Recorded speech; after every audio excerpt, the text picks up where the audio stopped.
Di tahun 2021, sesuatu yang udah lama banget tidur, tiba-tiba bangun. Inflasi. Hampir 40 tahun, monster yang satu ini tidur pules banget.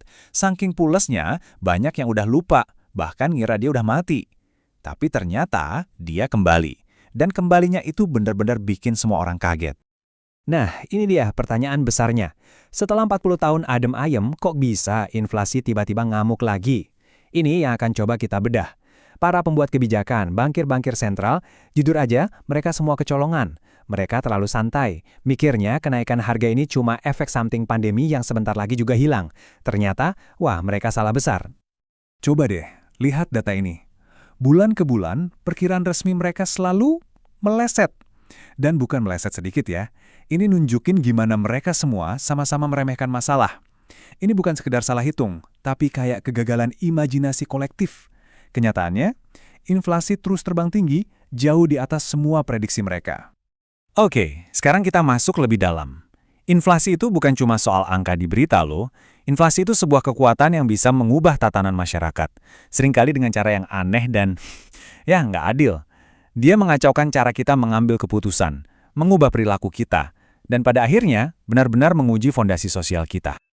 Kalau dari buku teks, definisinya ya ini, nilai uang terus-terusan turun yang bikin harga barang dan jasa jadi naik terus. Simpel kan? Tapi cerita yang sesungguhnya bukan di situ. Cerita sesungguhnya adalah apa efek dari proses ini ke manusia, ke tabungan mereka, ke mimpi-mimpi mereka, dan yang paling penting, ke rasa saling percaya di antara kita. Kutipan ini keren banget ya. Inflasi digambarkan bukan sebagai masalah ekonomi, tapi sebagai musuh yang licik. Kenapa licik? Karena dia nggak kelihatan. Dia bergerak diam-diam, menggerogoti stabilitas dan kepercayaan dari dalam. Mirip kayak karat yang nggak kita sadari, tahu-tahu semuanya udah rapuh.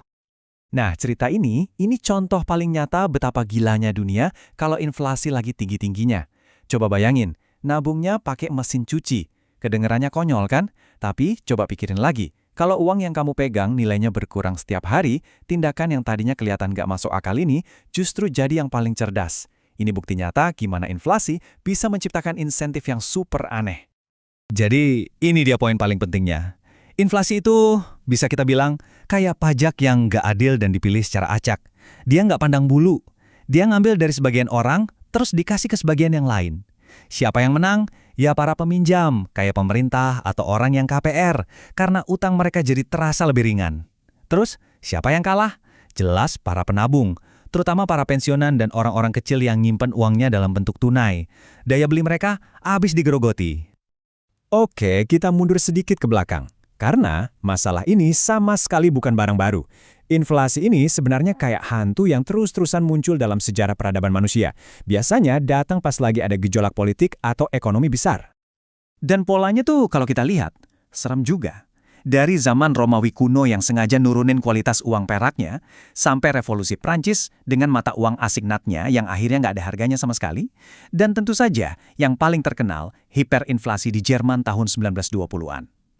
Sejarah berkali-kali nunjukin kalau inflasi yang nggak terkendali itu seringkali adalah buah dari pilihan politik, entah itu karena perang, revolusi, atau sekedar ketidakbecusan mengelola anggaran negara. Dan di tengah kekacauan itu selalu ada wajah pemenangnya. Inilah contohnya, Hugo Stinnes.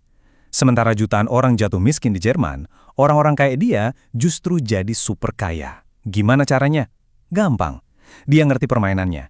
Pinjam uang kertas yang nilainya anjlok terus-menerus, lalu pakai uang itu buat beli aset beneran, pabrik properti yang nilainya nggak akan hilang. Ini pelajaran yang brutal tentang gimana kekacauan moneter bisa menciptakan segelintir pemenang besar. Sekarang kita maju ke era yang mungkin paling relevan dengan kondisi kita saat ini. Tahun 1970-an yang penuh gejolak. Inflasi saat itu benar-benar menyakitkan dan memecah belah masyarakat. Mungkin para pembuat kebijakan sekarang nggak ngerasain langsung, tapi pelajaran dari dekade itu, wah penting banget untuk kita pahami. Kutipan dari selebaran pemerintah Inggris ini nunjukin banget di mana letak kesalahan berpikir mereka waktu itu. Mereka sibuk nanya, adil nggak ya? Berhasil nggak ya? Pemerintah terobsesi dengan keadilan, sibuk negosiasi upah yang adil sama serikat buruh. Mereka salah diagnosis. Mereka kira masalahnya adalah keserakahan, padahal akar masalahnya adalah kebijakan moneter yang terlalu longgar. Analogi kasir supermarket ini benar-benar menggambarkan dilema sosialnya. Bayangin, semua orang lihat harga-harga naik, jadi mereka minta gaji naik biar nggak ketinggalan. Terus perusahaan naikin harga produknya buat nutupin biaya gaji. Gitu terus, jadi spiral yang nggak ada habisnya. Nah, buat menghentikan inflasi, artinya harus ada seseorang yang jadi orang terakhir yang dapat kenaikan gaji. Dan secara politik, nggak ada yang mau jadi manajer tega yang bilang, oke, antrean berhenti di sini.